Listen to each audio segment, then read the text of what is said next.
Hello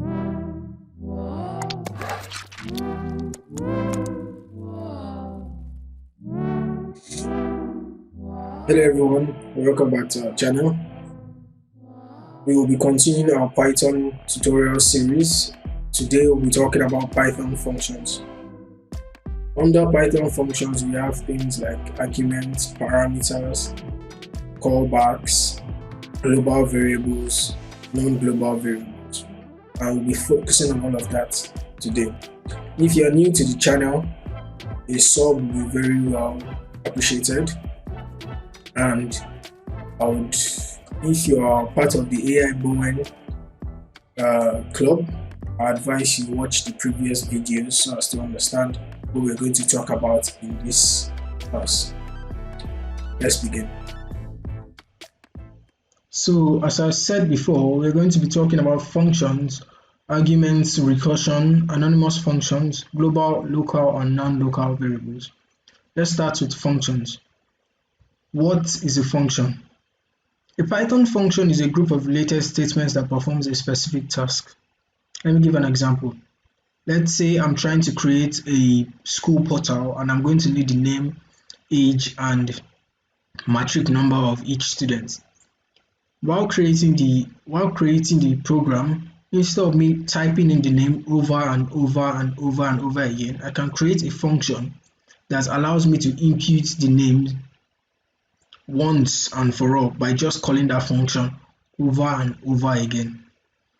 Function helps break our programs into smaller and modular chunks. As our program grows larger and larger, functions make it more organized and manageable. It also avoids repetition and makes the code reusable. To start a function, you use the def keyword, def. Let's jump into our IDE so I can show you some few examples.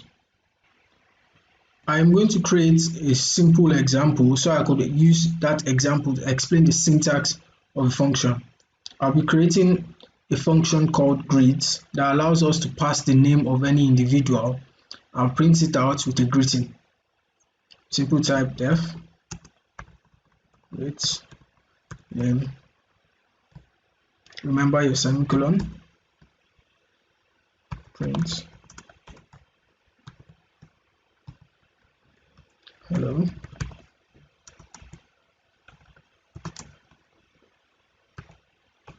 Plus name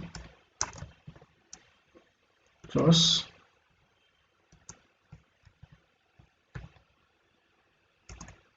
good.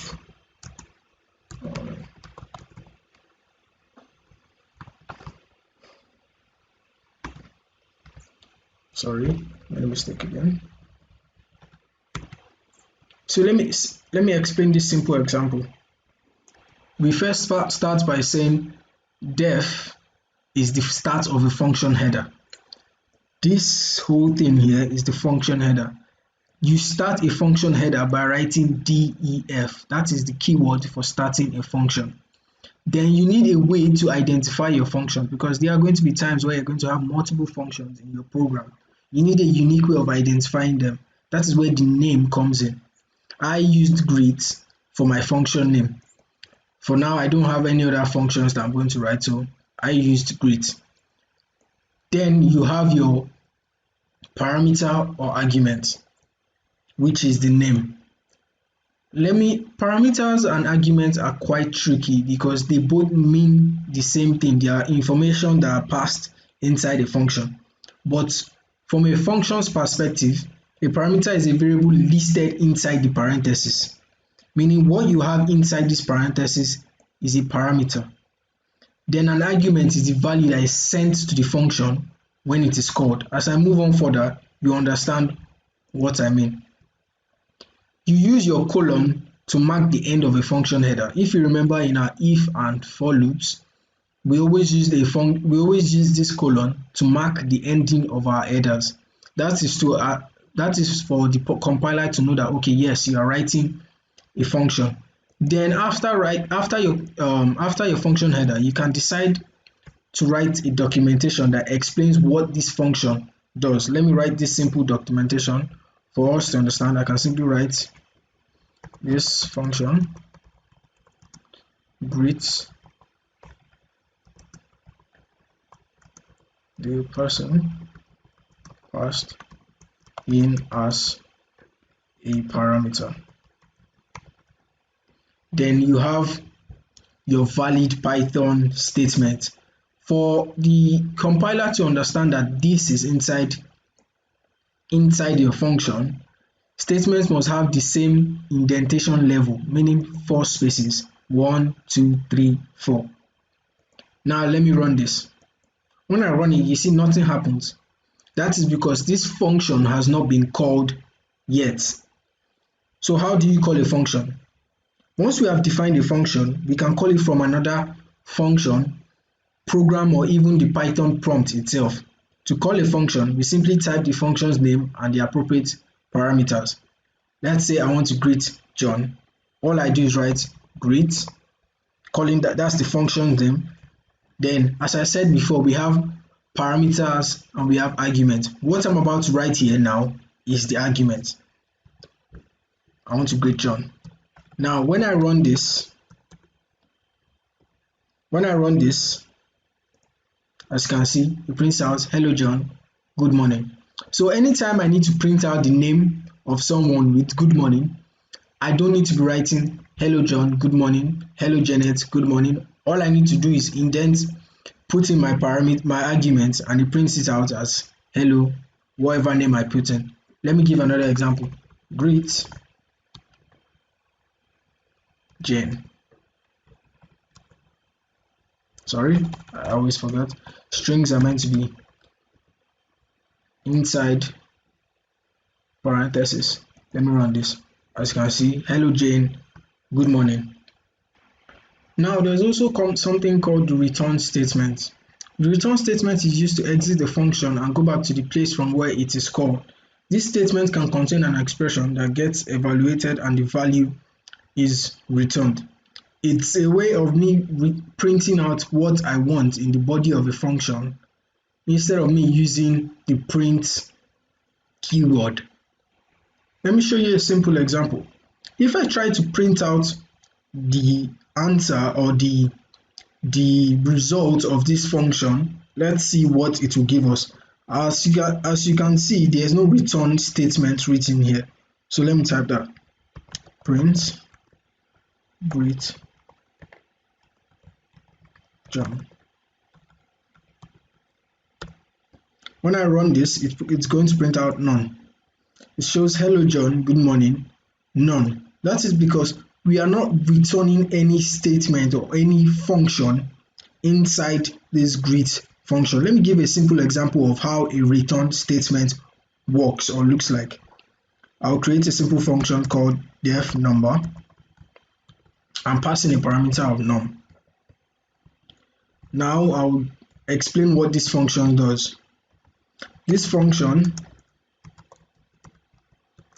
will return the absolute value of the entered number. Now let's get to the body of this function. If num is greater than or equals to 0, return, oh sorry, I forgot my colon, return num, else return minus num. Let's print it out. I leave my function, then print. Absolute, I call my function inside the print keyword. I call my function inside the print keyword number 12. Then print number minus 5. Now what's going to happen is when I run this function, when I run this simple program here, it opens this function and checks, because I do print 12 and 5. It inputs 12, it takes this argument and inputs it as a parameter here and checks, is 12 greater than 0? Yes it is. Return 12. Carries minus 5 and checks, is minus 5 greater than or equals to 0? No. go to else and return minus num, which is going to be 5 because minus times minus is equals to 5. Let's run it. As you can see, it prints out 12 and 5. Let's talk about scope and lifetime of a variable inside a function. Scope of a variable is the portion of a program where the variable is recognized. Parameters and also variables defined inside the functions are not visible from outside the function.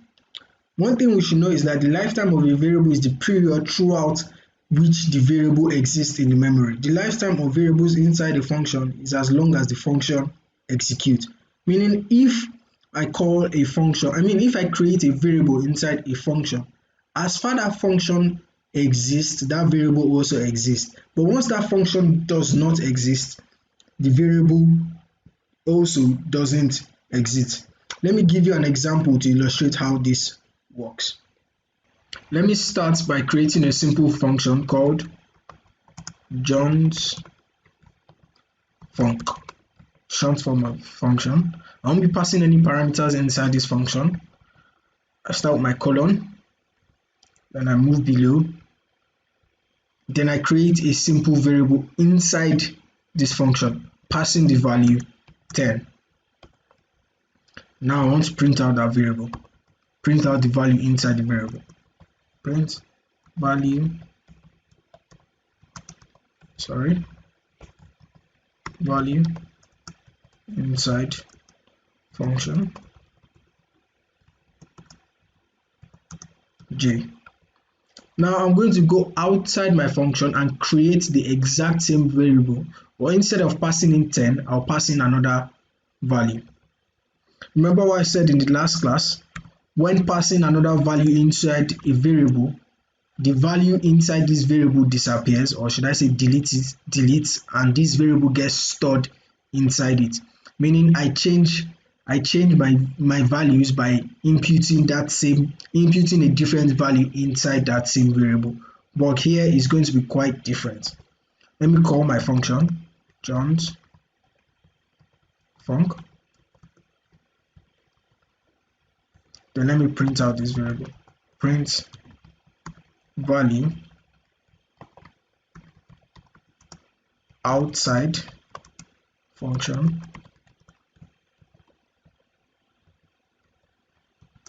j. Let's run this. Now when I run this, you see it prints out value inside function 10, value outside function 20. Why didn't 20 replace j? Normally, if you run this on a normal program, if I run this simply by doing j is equals to 10, then j print j, and I decided to create another this same variable and imputed j equals to 20. Let me not print j here. Let me just do j is equals to 20, and I decide to print j. If I run this, as you can see, it prints out 20 instead of 10. That's because I replaced the value inside here. From 10, I put in 20. But here is quite different. Inside the function, it remains as 10. Outside the function, it stays as 20. That is because this variable is inside the scope of this function, not outside. So that's why I said value outside the function is 20, value inside the function is 10. Now there are two types of functions you need to know about: the built-in functions and the user-defined functions. All through the various examples of functions I gave before are all user-defined functions, in which I define what I needed the functions to do. As you can see, built-in functions are functions that are built into Python, and user-defined functions are functions defined by the users. As we move on further with programming with Python, you'll get to understand built-in functions more. Let's talk about Python function arguments. Remember before I said arguments and parameters are basically the same thing. They are both informations that are passed into functions. But from a function's perspective, a parameter is a variable that is listed inside the parentheses in the function definition, while an argument is the value that is sent to the function when it is called. There are three types of arguments. We have the Python default arguments, the Python keyword arguments, and the Python arbitrary arguments. Let me give simple explanations and examples to the three types of arguments. For the Python default argument, function arguments can have default values. We can provide a default value to an argument by using the assignment operator. As I taught in the last class, the assignment operator is the equals to sign. Let me give a simple example. If you remember the function I created before called def greet, I'm going to create it again, and this time I'm going to assign two parameters, name, and the second parameter I'm going to assign a default argument towards it, which is message equals to good morning. Let's create the function. Let me write a simple explanation for you to understand what this function does. This function greets the person with the provided message, but also if the message is not provided, it defaults to good morning. That is why I said before, this is a Python default argument. Let me type a simple statement. Print hello name, hello name plus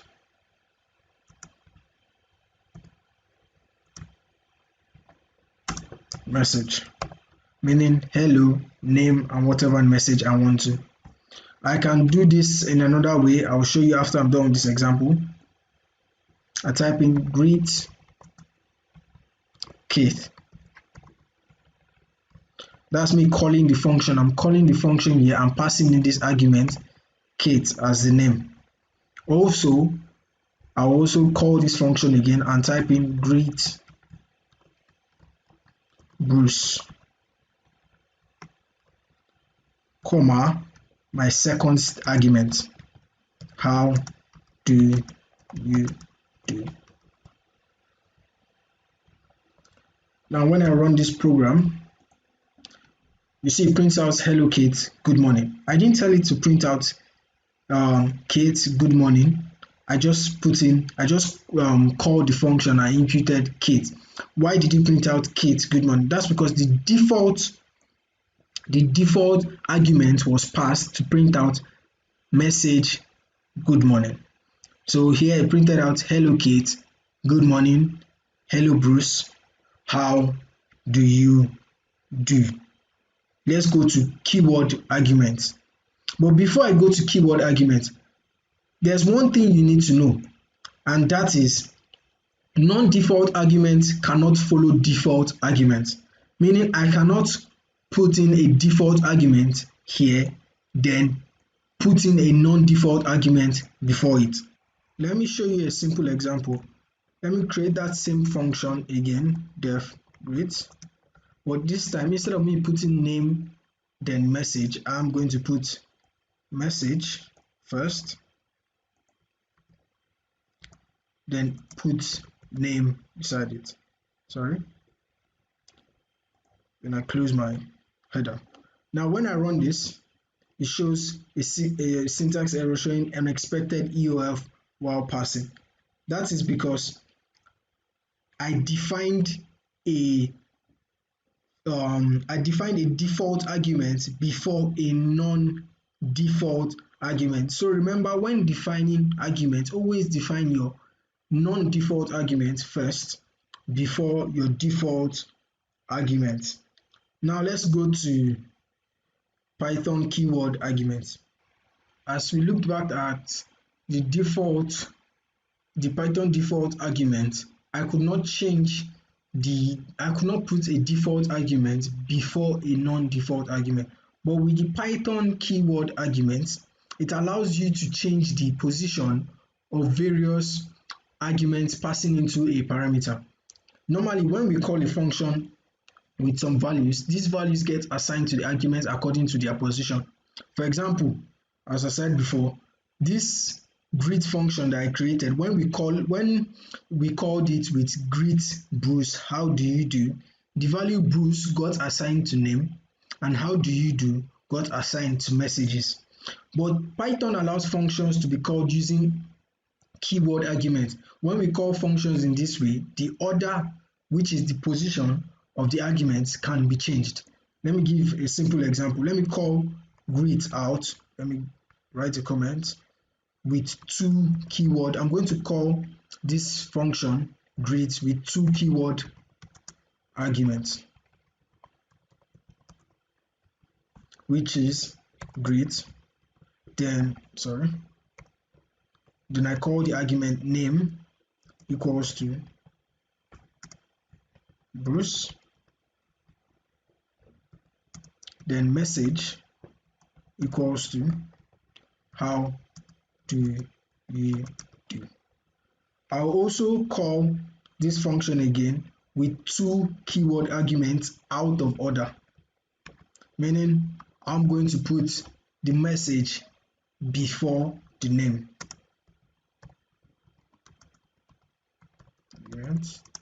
Out of order. Great. This time message starts before name.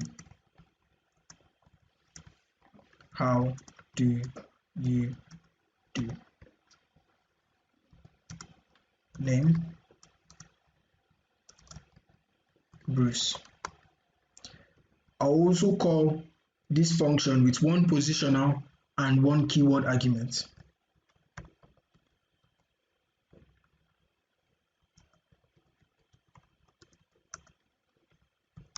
One keyword argument.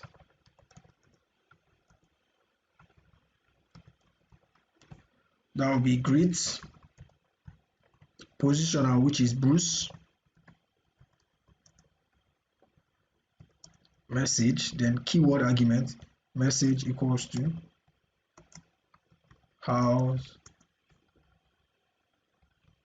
how's your day going. Now let's run this.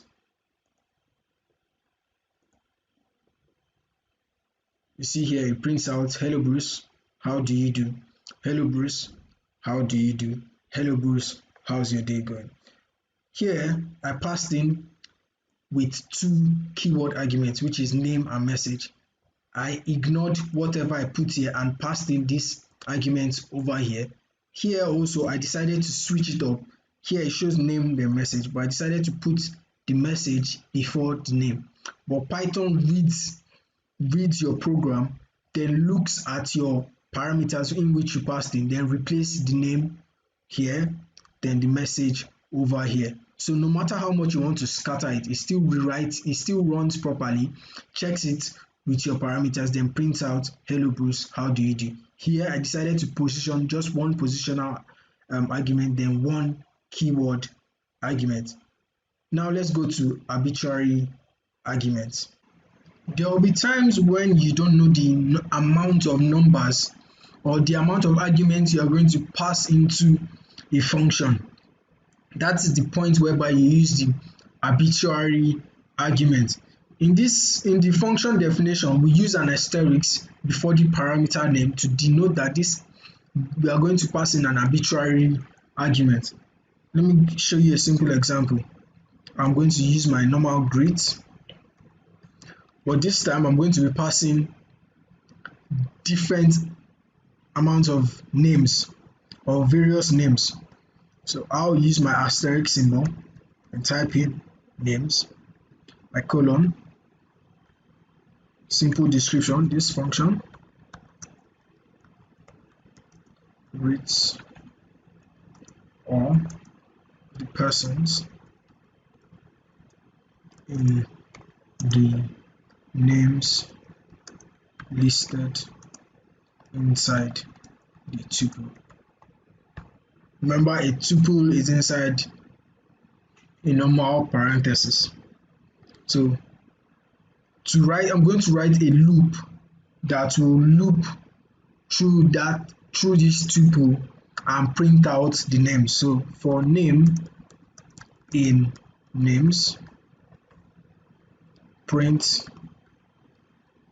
hello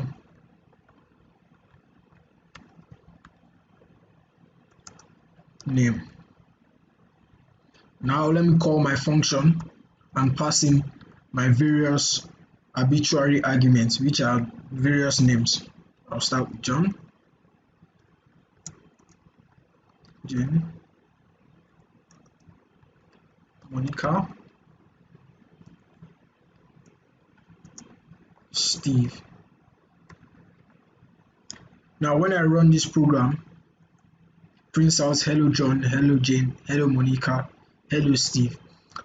Right here, I passed in more than one argument. That is what we call the Python arbitrary argument. We will now be talking about Python recursions.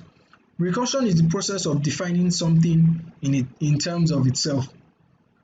Now we know in Python, we know that a function can call other functions, but it is possible for a function to call itself. That is what we call Python recursions. These types of constructs are normally called recursive functions.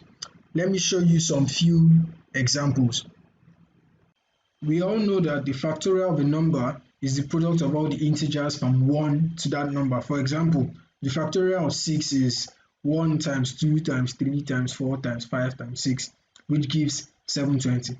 Now let's write a recursive function that helps us find the factorial of an integer.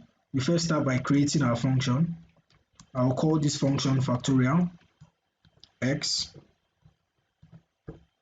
Then if x is equals to 1, return 1, else. Now here's where the recursive function comes in. Here's where the name recursive function comes in. Return x times factorial x minus 1. What you can see here is me passing or calling this function inside itself. I'm calling factorial with the parameter x minus 1, meaning whatever I pass as the argument into this parameter, take that and minus it into here, minus it by 1. Now let's go outside the function, then call our x or call our argument, which will be I would like to find the factorial of, let's say, 5. Print the factorial of num is factorial. Then I pass in my num as an argument. Let's run. We all see it brings out the factorial of 5 is 120. Now let me explain bit by bit what is happening here. We have our num or our parameter, which is 5, imputed here. So now it checks the function and says, is 5 equals to 1? No. Else return x times 5 minus 1, which is 5 times 4, which is 20. Then it checks again. If x is equals to 1, if what they call 4 is equals to 1, return 1, else return 4 times factorial x minus 1, which is 3. 4 times 3. Then it goes again and checks 3 is not equals to 1, else return 3 times factorial x minus 1, which is 3 times 2. Then it goes and goes until it gets to 1, and it checks that 1 if x is equals to 1, and at this point x is 1, so it returns 1. There are several advantages and disadvantages of recursion. Advantages: recursive functions make the code look clean and elegant. It shortens up work, makes it easier to understand, makes your program easier to understand when looking through it over and over again. A complete task can be broken down into similar subprograms using recursion, meaning when writing a program, a long, advanced and complex program, you are going to need to be writing different functions. And what's the point of writing 100 and something functions when I can reduce that by calling those functions in itself? Then sequence generation is easier with recursions than using some nested iteration. The disadvantages are sometimes the logic behind recursion is hard to follow through. So yes, sometimes when calling functions within itself, it is very hard to follow through. And recursive functions are hard to debug. That is because they take a lot of memory and time. Now let's talk about global, local, and non-local variables. I said, or I explained a little bit about this earlier when I was talking about the scope of a variable, whereby in what part does a variable exist and what part does a variable not exist. We'll go further into this by explaining what a global variable is. A global variable is a variable declared outside of a function or in the global scope, while a local variable is a variable declared inside a function's body. But non-local variable is quite different. These are variables that are declared inside a nested function in which the local scope is not defined. Let me show you some few examples. Here is an example of a global variable. I'm going to name my variable jo equals to, I'm passing the value global or the string global. Now this isn't defined inside any function, it is defined in the body of a program. Now let me create a function. Let me call it function or func. Then inside that function, print x John inside.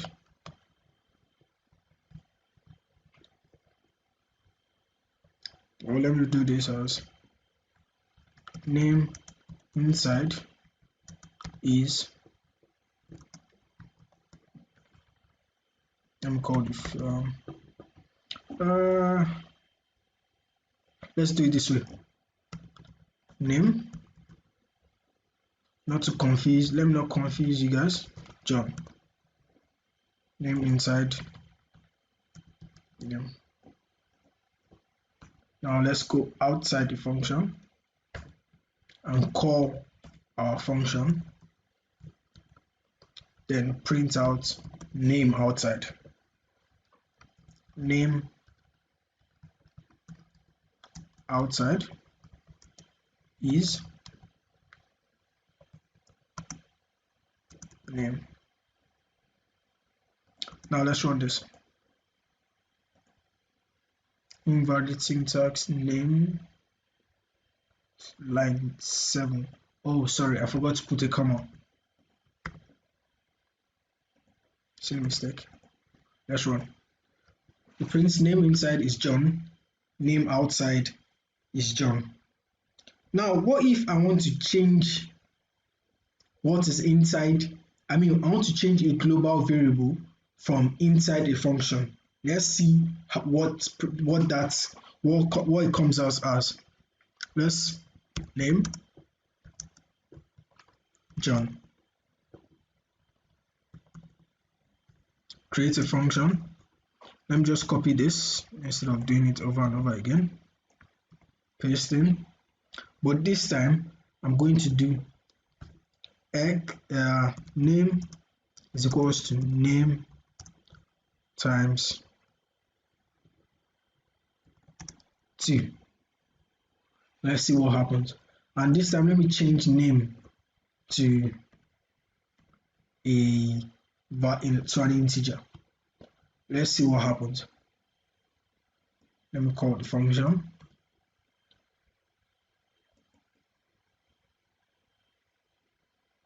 Let's just print out name this time. Let's run.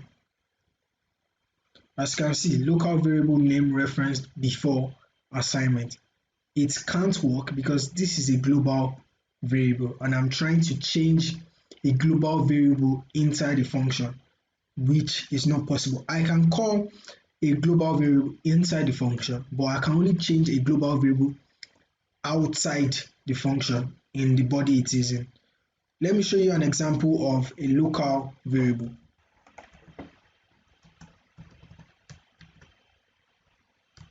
Creating a simple function, call my local variable x is equals to local, then print x.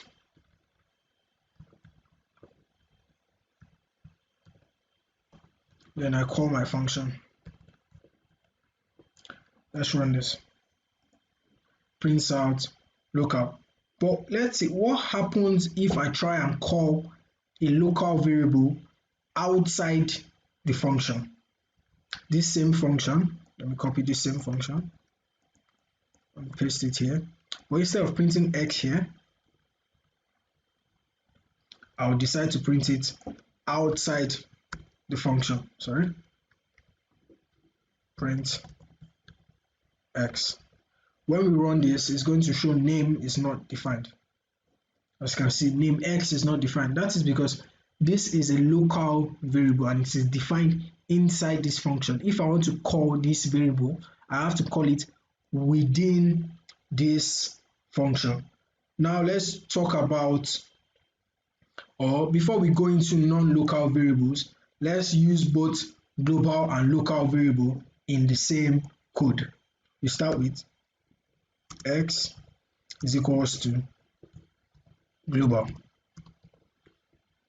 Then we create a function. Name of the function is func. Then y is equals to, well, first of all, I'm going to make this x, I'm going to use this x inside this function. So I'll do global x. You understand what I'm doing now, but when I go into global keywords, you understand. Y is equals to local, then x is equals to x times 2. Print x, print y. Func. Calling my function. Let's run. As I said before, you might not understand the reason why I use this global keyword, but I'll explain it in a bit. Let's run this program. We all see it prints out global, global, local.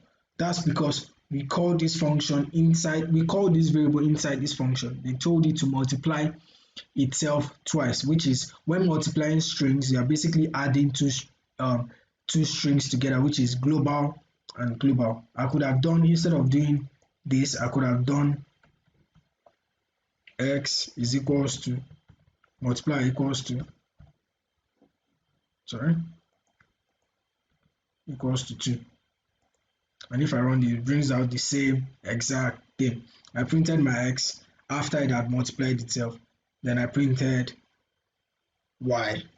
Now let's talk about non-local variables before I go into global keywords. As I explained before, non-local variables are used in nested functions whose local scope is not defined. Let me show you a quick example. Create a simple function. Call this outer. Yes. outer function. Then I'll create a variable inside this function. X is equals to local, which is the local variable because this is inside a function. Then now I'm going to create a function inside this function, which is called a nested function. I'll call this inner. Let me make this more clear. Inner func.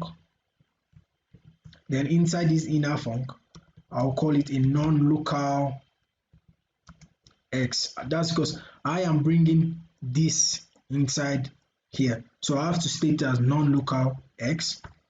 Then x is equals to non-local. Print inner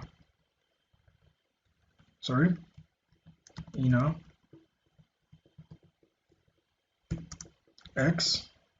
Now I'm leaving this inner function, then going outside and doing inner print. I'm calling this function, inner func.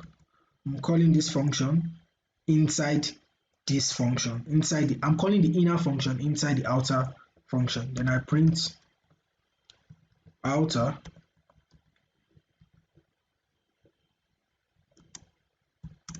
x.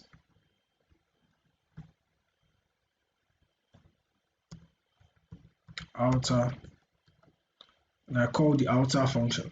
Now most of you are wondering why I use this non-local keyword helps me manipulate this variable inside a function. As we looked at this before, where is it? I could not manipulate a function that was outside.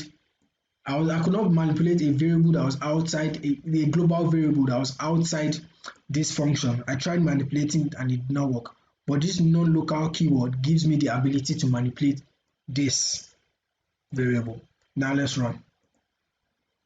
See, inner prints as non-local, outer prints as non-local. That is because I changed this variable. Initially was called local. I used this keyword to help me manipulate and change x to non-local. So now when I print it out, it prints as non-local, non-local. Now before we end today's class, we'll talk about global keywords. What are global keywords? They allow you modify the variable outside of the current scope. As I showed before, when I modified non-local, when I used the keyword non-local to modify the local variable in the previous example, this allows you to modify global variables. The global keyword allows you to modify global variables outside its current scope. The rules of the global keywords are: when we create a variable inside a function, it is local by default. When we define a variable outside of a function, it is global by default. You don't have to use the global keyword. When we now use global keyword, we use it to read and write a global variable inside a function. Use of global keyword outside a function has no effect. Let me show you some simple examples. I'll start by creating a simple variable num, then assigning the value 1 to it. Call it the global variable. Now I'll create a simple function, def sum. I will now use the global keyword, which will enable me to read and write this variable, global num. Let me edit what is inside this variable. Num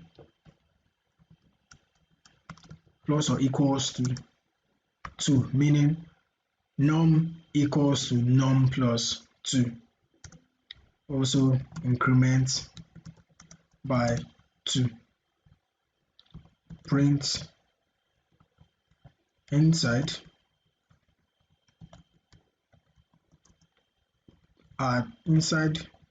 sum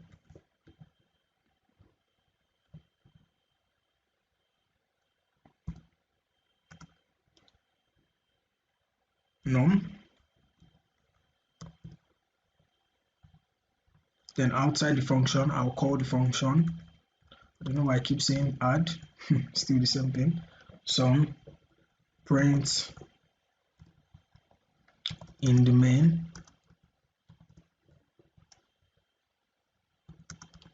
No. Now let's print it out. Brings out 3 in both print statements. That is because num was 1 before. Then I used the global keyword which helped me rewrite what was inside this variable, meaning num equals to 1 plus 2. Then I printed it out. Inside sum, it changed to 3. Outside, it also changed to 3. Let me show you the global keyword inside nested functions. Start by creating a simple function called func. Inside this function, I'll create a variable called x is equals to 10. Then inside again, I'll create another function called def inner func. Inside this, I'll use that global variable, that global keyword to call my function, to be able to rewrite my variable. Global x is equals to 20. Then I'll print it out. Print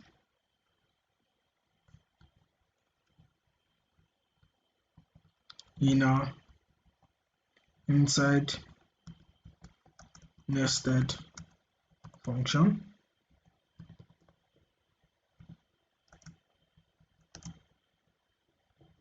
x. Then I call this function inner func. Then I go outside again and print outside this inner func. Print outside inner func. What is x? I'll also go outside this function and call the main first function, which is this. I'll call it func. Then print x in the main. What is x? Now let's run. It prints out inside nested function 10, outside inner func 10, x in the main 20. That's because before and after calling the inner function, the variable x takes the value of the local variable, which is 10. Outside the inner func, outside the main function, which is this, the variable x takes the value defined inside the inner function, because we use the global keyword to change or to create the variable inside this function. If we make any changes again inside the inner func, the changes will appear outside the local scope. And so that brings us to the end of today's class. In the next class, we'll be talking about object-oriented programming with Python, where we will talk about objects and classes. I do hope I see you in the next class. I'll also be dropping a small assessment or a small challenge for the club members to do, which will come with various prizes. As I said before, if you haven't subscribed, please subscribe, and I'd love to see you in my other classes.